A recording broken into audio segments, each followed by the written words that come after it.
చివరి రోజు పవిత్ర పూర్ణాహుతి నిర్వహించాము. ఇందులో భాగంగా మనం నోట్ చేసుకోవాల్సిన విషయం ఏంటంటే, ఆలయంలో అన్నప్రసాదం పోటు,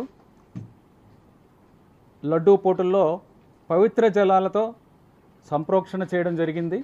ఆగస్టులోనే సంప్రోక్షణ చేయడం జరిగింది. దాని తర్వాత పోటులో వెలిసి ఉన్న శ్రీ కృష్ణస్వామి మూర్తులకు పవిత్రాలను కూడా సమర్పించడం జరిగింది. తద్వారా ఏవైనా దోషాలుంటే అవి తొలగిపోతాయి.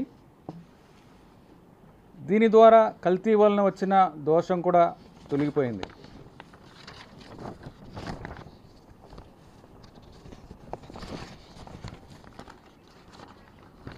కానీ